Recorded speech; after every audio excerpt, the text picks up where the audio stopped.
A bill down at the state legislature would end DEI initiatives at universities. Our reporter John Kinney tells us that the bill has passed the House and is now headed to the Senate. HCR 2042 is a constitutional amendment that is passed, expands prohibition and parental treatment, and discriminates on the basis of race or ethnicity and public education spending and hiring practices.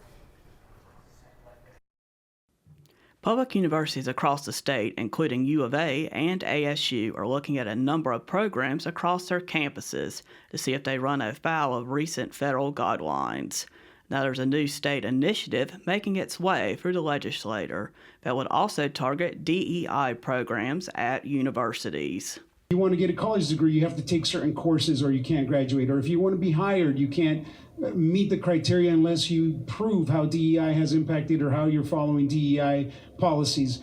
We don't want that in Arizona. We understand that it's based on merit. In a committee hearing at the Capitol, residents said DEI initiatives are still necessary to give many people equal opportunities. I remember growing up, having experiences, my mom having to go above and beyond to find programs that you would associate nowadays with DEI that included after-school programs, going to school on the weekends for migrant education programs, just so that we had extra attention for me to be able to have a master's degree and a law degree, because otherwise our educational system programming did not support systems for us to be able to achieve higher education. HCR 2042 falls in line with the executive order signed by President Trump, which terminates diversity, equality, and inclusion in the federal workforce. Another reason the state bill's sponsor wants it to go before voters.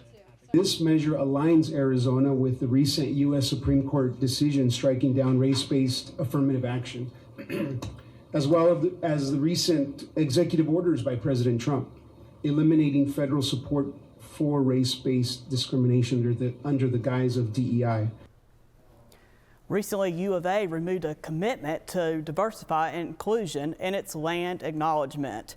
Arizona State University and Northern Arizona University boasted they are monitoring federal regulations involving DEI. In the newsroom, John Kinney, Cronkite News.